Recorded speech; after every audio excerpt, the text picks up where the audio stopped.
శ్రీ సాయినాథాయ నమః. శ్రీ సాయి సచ్చరిత్రము 5వ అధ్యాయము. పెళ్లివారితో కలిసి బాబా తిరిగి షిరిడీకి వచ్చుట. ఔరంగాబాద్ జిల్లాలో ధూప్ అను గ్రామము కలదు. అచ్చట ధనికుడగు మహమ్మదీయుడొకడు ఉండెను. అతని పేరు చాంద్ పాటిలు. ఔరంగాబాదు పోవుచుండగా అతని గుర్రము తప్పిపోయెను. 2 మాసములు వెతికినను దాని యంతు దొరకకుండెను. అతడు నిరాశ చెంది భుజముపై జీను వేసుకొని ఔరంగాబాదు నుండి ధూప్ గ్రామమునకు పోవుచుండెను. సుమారొక 9 మైళ్ళు నడిచిన పిమ్మట నొక మామిడి చెట్టు వద్దకు వచ్చెను. దాని నీడలో నొక వింత పురుషుడు కూర్చుని యుండెను. అతడు తలపై టోపీ, పొడుగైన చొక్కా ధరించియుండెను. చంకలో సటకా పెట్టుకొని చిలుము త్రాగుటకు ప్రయత్నించుచుండెను. దారి వెంట పోవు చాంద్ పాటిలును చూచి అతనిని పిలిచి చిలుము త్రాగి కొండ తడువు విశ్రాంతి గొనుమనెను. జీను గురించి ప్రశ్నించెను. అది తాను పోగొట్టుకొనిన గుర్రముదని చాంద్ పాటీలు బదులు చెప్పెను. ఆ దగ్గరలోనున్న కాలువ ప్రక్కన వెతుకుమని ఫకీరు చెప్పెను. అతడచ్చటకు పోయి గడ్డి మేయుచున్న గుర్రమును చూచి మిక్కిలి ఆశ్చర్యపడెను. ఈ ఫకీరు సాధారణ మనుజుడు కాడనియు గొప్ప ఓలియా సిద్ధపురుషుడు అయి ఉండవచ్చుననియు అనుకొనెను. గుర్రమును తీసుకొని ఫకీరు వద్దకు వచ్చెను. చిలుము తయారుగా నుండెను. కానీ చిలుము వెలిగించుటకు నిప్పు గుడ్డను తడుపుటకు నీరు కావలసి ఉండెను. ఫకీరు సటకాను భూమిలోనికి గుచ్చగా నిప్పు వచ్చెను. మరలా అక్కడే సటకాతో నేలపై మోదగా నీరు వచ్చెను. ఫకీరు చాపి నా నీటితో తడిపి నిప్పుతో చిలుమును వెలిగించెను. అటుల సిద్ధమైన చిలుమును ఆ ఫకీరు తాను పీల్చి తరువాత చాంద్ పాటిల్ కందించెను. ఇదంతయు చూచి చాంద్ పాటిలు ఆశ్చర్యచకితుడయ్యెను. ఫకీరును తన గృహమునకు అతిథిగా రమ్మని చాంద్ పాటిల్ వేడెను. ఆ మరుసటి దినమే ఫకీరు పాటిలు ఇంటికి పోయి ఇచ్చట కొంతకాలముండెను. ఆ పాటీలు గ్రామమునకు మునసబు అతని భార్య, తమ్ముని కొడుకు పెళ్లి సమీపించెను. పెళ్లి కూతురిది షిరిడి గ్రామము. అందుచే కావలసిన సన్నాహములన్నీయు చేసుకుని పాటీలు షిరిడి ప్రయాణం అయ్యెను. పెళ్లివారితో కలిసి ఫకీరు కూడా బయలుదేరెను. ఎట్టి చిక్కులు లేక వివాహము జరిగిపోయెను. పెళ్లివారు ధూప్ గ్రామము తిరిగి వెళ్ళిరి. కానీ ఫకీరు మాత్రము షిరిడీలో ఆగి అచ్చటనే స్థిరముగా నిలిచెను.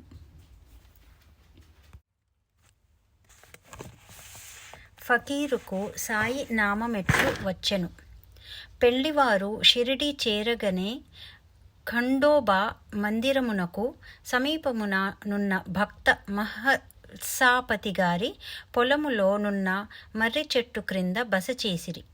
ఖండోబా మందిరమునకు తగిలియున్న ఖాళీ జాగాలో బండ్లు విడిచిరి. బండ్లలో నున్న వారొకరి తరువాతనొకరు దిగిరి. ఫకీరు కూడా దిగెను.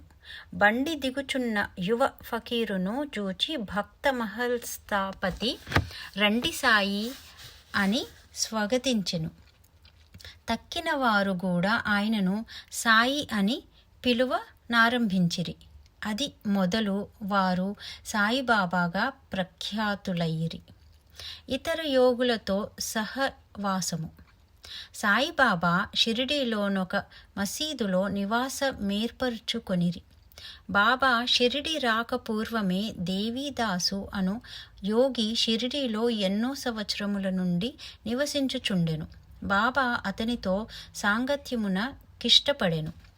అతనితో కలిసి కొంతకాలము మారుతి మందిరములోను చావడిలోనూ నుండెను. కొంతకాలమొంటరిగా నుండెను.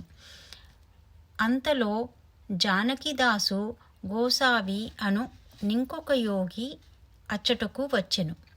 బాబా అప్పుడప్పుడు ఈ యోగితో మాట్లాడుచుండెడి వారు, లేదా బాబా ఉండు చోటుకు జానకిదాసు పోవుచుండెను.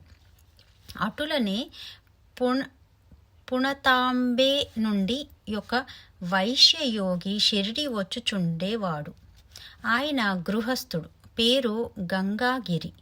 ఒకనాడు బాబా స్వయముగా కుండలోతో నీళ్లు తెచ్చి పూల చెట్లకు పోయిచుండుట చూచి అతడు షిరిడి గ్రామస్తులతో నిట్లనెను, ఈ మణి ఇచ్చటుండచే షిరిడి పుణ్యక్షేత్రమైనది. ఈయన నాడు కుండతో నీళ్లు మోయిచున్నాడు, కానీ ఇతడు సామాన్య మానవుడు కాడు. ఈ నేల నిజముగా పుణ్యము చేసుకొనినది కనుకనే సాయిబాబా అను నీ మణిని రాబట్టుకొనగలిగెను. ఏవలా గ్రామములో నున్న మఠములో ఆనందనాథుడను యోగి పుంగవుడుండెను. అతడు అక్కల్ కోట్కర్ మహారాజ్ గారి శిష్యుడు. అతడొకనాడు షిరిడి గ్రామ నివాసులతో బాబాను చూడవచ్చెను. అతడు సాయిబాబాను చూచి ఇట్లనెను, ఈయన యొక్క అమూల్యమైన రత్నము. సామాన్య మానవుని వలె కనిపించుచున్నప్పటికీ ఈయన మామూలు రాయి వంటి వాడు కాదు. ఈయనొక అమూల్య వజ్రము. ముందు ఈ సంగతి మీకే తెలియగలదు. ఇట్లనుచు ఆనందనాథుడు తిరిగి ఏవలా వెళ్ళెను. ఇది శ్రీ సాయిబాబా యవ్వనమున జరిగిన సంగతి. బాబా దుస్తులు వారి నిత్య కృత్యములు. యవ్వనమునందు బాబా తమ తల వెంట్రుకలు కత్తిరించుకొనక జుట్టు పెంచుకుండెను. పహిల్వాను వల్లే దుస్తులు వేసుకొనేడి వారు. షిరిడీకి 3 మైళ్ళ దూరములో నున్న రహతాకు పోయినప్పుడొకసారి బంతి, గన్నేరు, నిత్యమల్లె మొక్కలు తీసుకొని వచ్చి నేలను చదును చేసి వాటిని నాటి నీళ్లు పోయిచుండిరి. అనుదినము వామంతత్యాయను కుమ్మరి బాబాకు కాల్చిన 2 పచ్చి కుండలను ఇచ్చుచుండెడివాడు. బాబా స్వయముగా బావి నుండి నీళ్లు చేది ఆ నీటిని ఆ పచ్చి కుండలలో తోడి భుజముపై మోసుకొని తెచ్చి మొక్కలకు పోసేడివారు. సాయంకాలము ఆ కుండలను వేప చెట్టు మొదట బోర్లించుచుండిరి. కాల్చిన వగుటచే అవి వెంటనే విరిగి ముక్కలుగా అవుచుండేటివి. ఇట్లు 3 సంవత్సరములు గడిచెను. సాయిబాబా కృషి వలన అచ్చటనొక పూల తోట లేచెను. ఆ స్థలములోనే ఇప్పుడు బాబా సమాధియున్నది. దానిని సమాధి మందిరమందురు. దానిని దర్శించుట కొరకే అనేక మంది భక్తులు విశేషముగా వచ్చుచుండిరి. వేప చెట్టు క్రిందనున్న పాదుకలు వృత్తాంతము. అకల్ కోట్కర్ మహారాజ్ గారి భక్తుడు భాయ్ కృష్ణాజీ అలీబాగ్కర్. ఇతడు అకల్ కోట్కర్ మహారాజ్ గారి చిత్రపటమును పూజించుచుండెడివాడు. అతడొకప్పుడు షోలాపూరు జిల్లాలోని అకల్కోట గ్రామమునకు పోయి మహారాజ్ గారి పాదుకలు దర్శించి పూజించవలెనని అనుకొనెను. అతడచ్చటికి పోక మునుపే స్వప్నములో ఆ మహారాజ్ దర్శనమిచ్చినట్లు చెప్పెను. ప్రస్తుతము షిరిడి నా నివాస స్థలము. అచ్చటికి పోయి నీ పూజ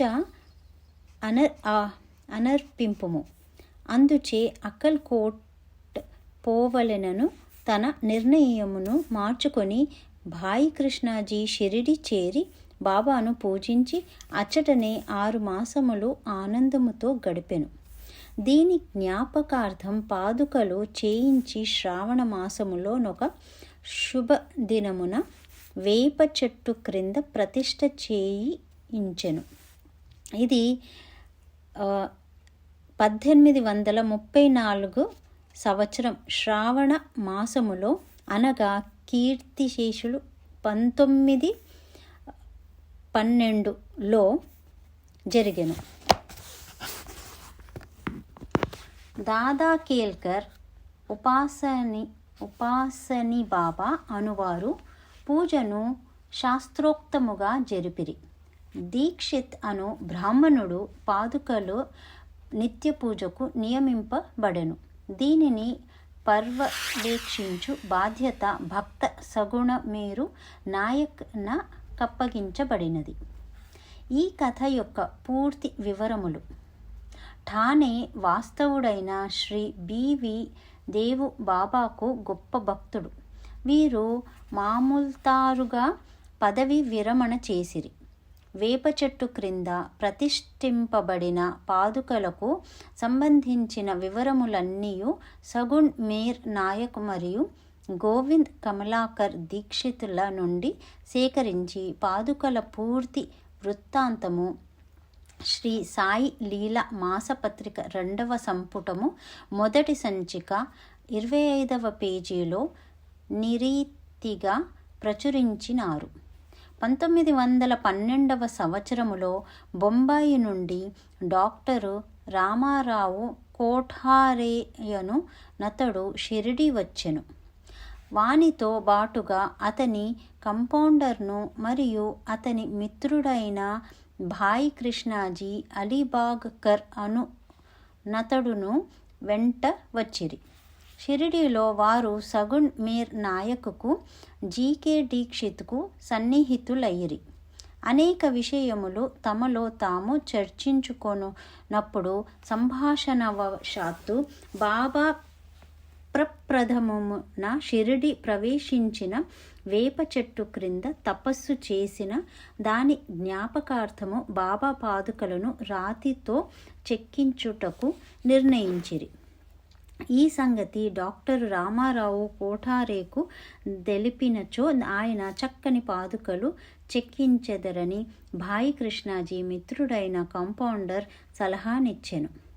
అందరూ ఈ సలహాకు సమ్మతించిరి. అప్పటికి బొంబాయి తిరిగి వెళ్ళిన డాక్టర్ గారికి ఈ విషయమును తెలియపరిచిరి. వారు వెంటనే మరలా షిరిడి వచ్చి పాదుకలు నమూనా వ్రాయించిరి. ఖండోబా మందిరమందున్న ఉపాసిని మహారాజ్ వద్దకు పోయి తాము వ్రాసిన పాదుకల సమూనాను చూపిరి. ఈ ఉపాసిని దానిలో కొన్ని మార్పులను చేసి పద్మము, శంఖము, చక్రము మొదలగునవి చేర్చి బాబా యోగ శక్తిని, వేప చెట్టు గొప్పతనమును తెలుపు ఈ క్రింది శ్లోకమును కూడా చెక్కించమనిరి. సదా నింబక్షన్స్య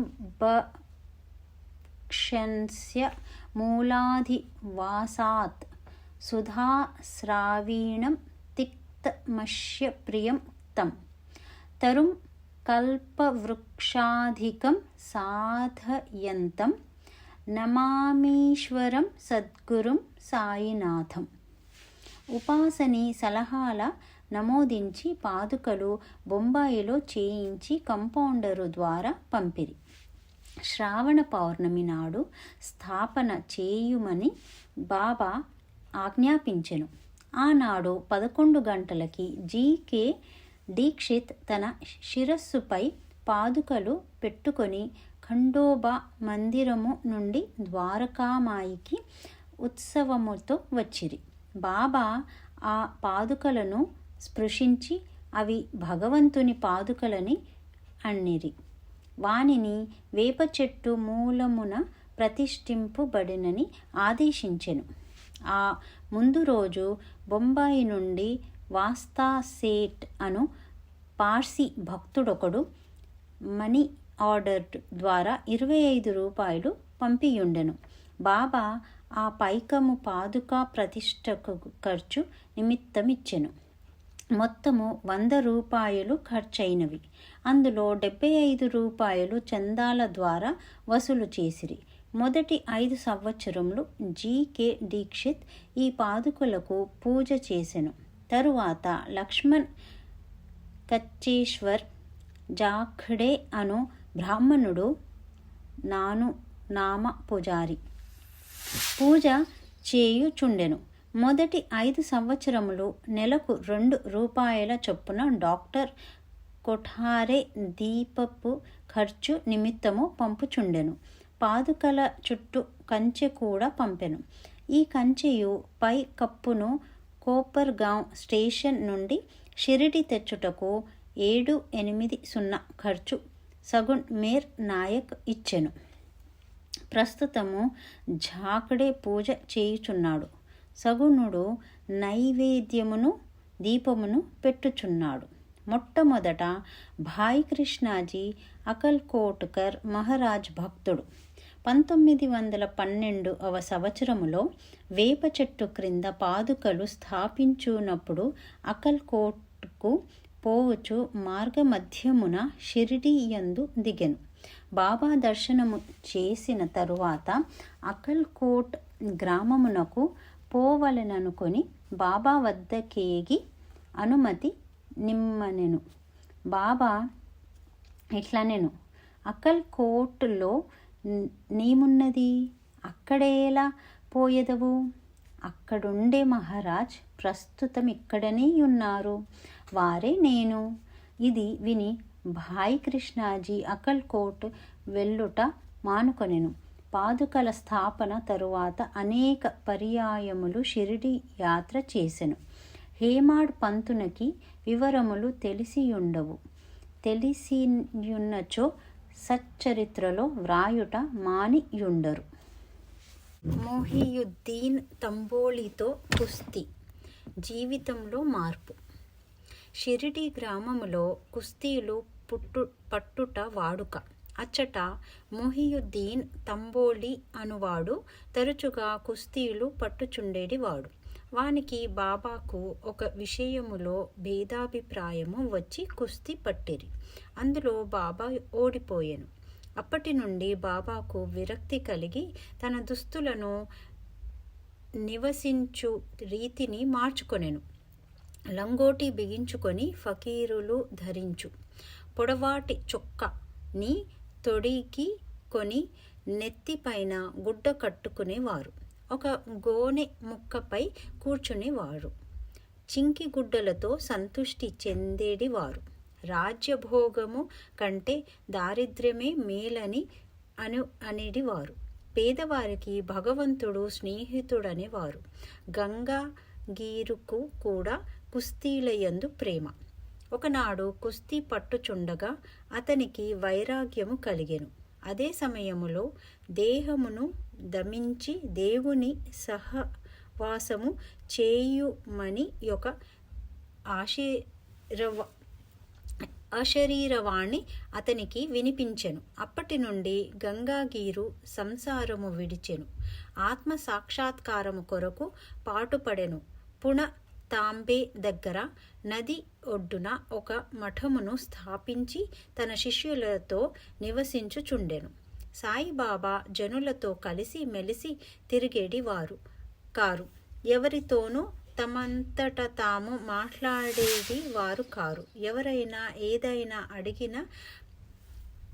అడిగిన దానికి మాత్రము జవాబిచ్చువారు. దినములో ఎక్కువ భాగము వేప చెట్టు నీడయందు అప్పుడప్పుడు ఊరవతలనున్న కాలువ ఒడ్డున గల తుమ్మ చెట్టు నీడన కూర్చునేడివారు. సాయంకాలము వరకు కొంతకాలము నడిచేడివారు. ఒక్కొక్కసారి నీమ్గాం పోవుచుండేడివారు.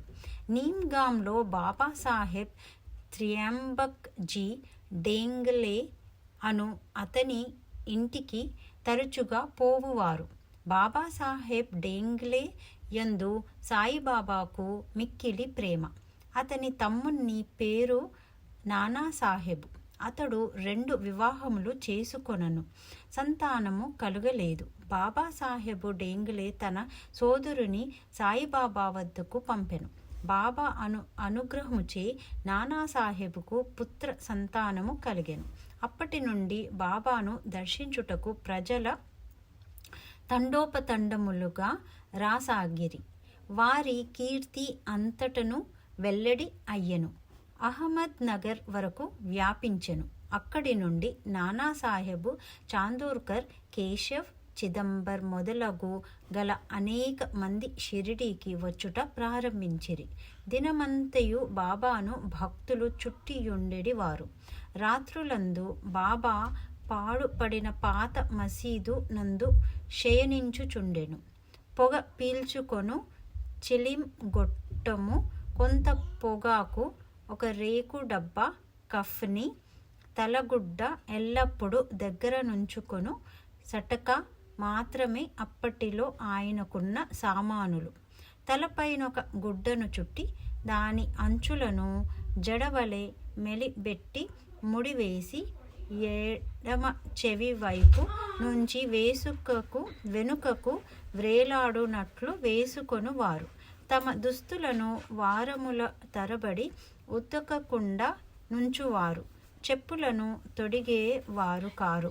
దినమంతయు గోనె గుడ్డపైనే కూర్చునేవారు. లంగోటి కట్టుకొనేడి వారు. చలిని కాచుకొనుటకు ధుని కెదురుగా కొయ్య చేపట్టుపై తమ ఎడమ చేతి నానిచ్చి దక్షిణాభిముఖముగా కూర్చునేవారు. ఆ ధునిలో అహంకారమును, కోరికలను, ఆలోచనలను ఆహుతి చేసి అలాయే యజమాని అని పలికేవారు. మసీదులో 2 గదుల స్థలము మాత్రముండెను. భక్తులందరూ అచటనే బాబాను దర్శించుచుండిరి. 1912 తదుపరి మసీదుకు కొన్ని మార్పులు చేయబడినవి. పాత మసీదును మరమ్మత్తు చేసి నేలపైన నగిషీరాళ్ళు తాపన చేసిరి. బాబా ఈ మసీదుకు రాకపూర్వము తకియా లో చాలా కాలము నివసించిరి. బాబా తమ కాళ్లకు చిన్న గజ్జలు కట్టుకొని సొగసుగా నాట్యము చేసేవారు. భక్తి పూర్వకమైన పాటలు పాడేవారు. నీళ్లను నూనెగా మార్చుట. సాయిబాబాకు దీపములన్న చాలా ఇష్టము. ఊరిలోనున్న షావుకార్లను నూనె అడిగి తెచ్చి మసీదునందు రాత్రి అంతయు దీపములు వెలిగించుచుండెను. కొన్నాళ్ళు ఇట్లు జరిగెను. నూనె ఇచ్చు కోమట్లు అందరూ కూడి బాబాకు నూనె ఇవ్వకూడదని నిశ్చయించుకొనిరి. బాబా వారి దుకాణములకు ఎప్పటివలె పోగా నూనె లేదనిరి. బాబా కలత జందక వట్టి వత్తులు మాత్రమే ప్రమిదలలో పెట్టి యుంచెను. కోమట్లు ఆతురతతో నిందతయు గమనించుచుండిరి. 2-3 నూనె చుక్కలున్న తంబిరేలు డొక్కులో నీళ్లు పోసి దానిని బాబా త్రాగెను. నీటిని ఈ విధముగా పావనము చేసిన పిమ్మట నీరంతయు డొక్కులోనుమ్మి ఆ నీటిని ప్రమిదలలో నింపెను. దూరముగా నిలిచి పరీక్షించుచున్న కోమట్లు విస్మయమొందునట్లు ప్రమిదలన్నీయు తెల్లవారుదాకా చక్కగా వెలుగుచుండెను. షావుకార్లు ఇదంతయు జూచి పశ్చాత్తాపపడిరి. క్షమాపణ కోరిరి. బాబా వారిని క్షమించెను. ఇక మీదట సత్ప్రవర్తనమలవర్చుకొనుడని పంపెను. జాహర్ అలీ అను కపట గురువు. పైన వివరించిన కుస్తీ జరిగిన 5 తరువాత అహ్మదునగరు నుంచి జాహర్ అలీ అను ఫకీరొకడు శిష్యులతో రహతా వచ్చెను. వీరభద్ర మందిరమునకు సమీపమున నున్న స్థలములో దిగెను. ఆ ఫకీరు బాగా చదువుకొన్నవాడు. ఖురానంతయు వల్లించగలడు. మధుర భాషణుడు. ఆ ఊరిలోని భక్తులు వచ్చి వానిని సన్మానించుచు గౌరవముతో చూచుచుండెడి వారు. వారి సహాయముతో వీరభద్ర మందిరమునకు దగ్గరగా ఈద్గా అను గోడను నిర్మించుటకు పూనుకొనెను. ఈదుల్ ఫితర్ అను పండుగ నాడు మహమ్మదీయులు నిలుచుకొని ప్రార్థించు గోడయే ఈద్గా. ఈ విషయములో కోట్లాట జరిగి జాహర్ అలీ రహతా విడిచి షిరిడీలో బాబాతో మసీదు నందు నుండెను. ప్రజలు వాని తీపి మాటలకు మోసపోయిరి. అతడు బాబాను తన శిష్యుడని చెప్పువాడు. బాబా అందుల కడ్డు చెప్పక చెలాగ నుండుటకు సమ్మతించెను. గురువును శిష్యుడును రహతాకు పోయి ఇచ్చట నివసించుటకు నిశ్చయించుకొనిరి. గురువునకు చేల శక్తి ఏమియు తెలియకుండెను. కాని చేలాకు గురువు యొక్క లోపములు బాగా తెలియను. అయినప్పటికీ వాని నెప్పుడు అగౌరవించలేదు. వాని పనులన్నీయు చక్కగా నెరవేర్చుచుండెడివారు. అప్పుడప్పుడు షిరిడీకి ఇరువురు వచ్చి పోవుచుండెడివారు. కాని షిరిడి ప్రజలకు బాబా అధికముగా రహతాలో నుండుట ఎంత మాత్రం ఇష్టము లేదు. అందుచే వారందరూ కలిసి రహతా నుంచి సాయిబాబాను షిరిడికి తెచ్చుటకు పోయిరి. వారు రహతాలో బాబాను ఈద్గా వద్ద చూచి బాబాను తిరిగి షిరిడి తీసుకొని పోవుటకై వచ్చినామని చెప్పిరి. ఫకీరు ముక్కోపి చెడ్డవాడు, తనను విడిచిపెట్టడు గనుక ఫకీరు వచ్చు లోపల వారు తన యందు ఆశ విడిచి తిరిగి షిరిడి పోవుట మంచిదని బాబా వారికి సలహా ఇచ్చెను. వారిట్లు మాట్లాడుచుండగా ఫకీరు వచ్చి బాబాను తీసుకొన్న పోవుటకు ప్రయత్నించుచున్న షిరిడి ప్రజలను మందలించెను. కొంత వివాదము జరిగిన పిమ్మట గురువు గారును చేలయు తిరిగి షిరిడి పోవుటకు నిర్ణయమైనది. కాబట్టి వారు షిరిడి చేరి ఇచ్చట నివసించుచుండిరి. కొన్ని దినముల పిమ్మట దేవీదాసు కపట గురువును పరీక్షించి లోటుపాటులనేకములున్నట్లు గనిపెట్టెను. బాబా షిరిడి ప్రవేశించుటకు 12 సంవత్సరములు ముందు దేవీదాసు 10 లేదా 11 ఏండ్ల బాలుడుగా షిరిడి చేరెను. వారు మారుతి దేవాలయములో నుండేవారు. దేవీదాసు చక్కని ముఖ లక్షణములు, ప్రకాశించు నేత్రములు కలిగి నిర్మోహిత అవతారము వలె జ్ఞాని వలె కనపడుచుండెను. తాత్యాపాటిలు, కాశీనాథు మొదలగు గల అనేక మంది దేవీదాసును గురువుగా మన్నించుచుండిరి. వారు జాహరును దేవీదాసు వద్దకు తెచ్చిరి. జరిగిన వాదములలో తగిన సమాధానమివ్వలేక జాహరు ఓడిపోయి షిరిడి విడిచి పారిపోయి బిజాపురములో నుండెను. చాలా ఏండ్ల తరువాత షిరిడీకి తిరిగి వచ్చి బాబా పాదములపై పడెను. తాను గురువు సాయిబాబా చేల అనియో తప్పుడు అభిప్రాయము వాని మనసు నుండి తొలగెను. పశ్చాత్తాపపడుటచే సాయిబాబా వానిని గౌరవముగానే చూచెను. ఈ విధముగా బాబా శిష్యుడు గురువు నెట్లు కొలువవలెనో, ఎట్లు అహంకారమును విడిచి గురు శుశ్రూష చేసి తుదకు ఆత్మ సాక్షాత్కారమును పొందవలెనో నిరూపించెను. ఈ కథ భక్త మహల్సాపతి చెప్పిన రీతిగా వ్రాయబడినది. ఓం నమో శ్రీ సాయినాథాయ నమః. శాంతి శాంతి శాంతి. 5వ అధ్యాయము సంపూర్ణము. సద్గురు శ్రీ సాయినాథార్పణమస్తు. శుభం భవతు.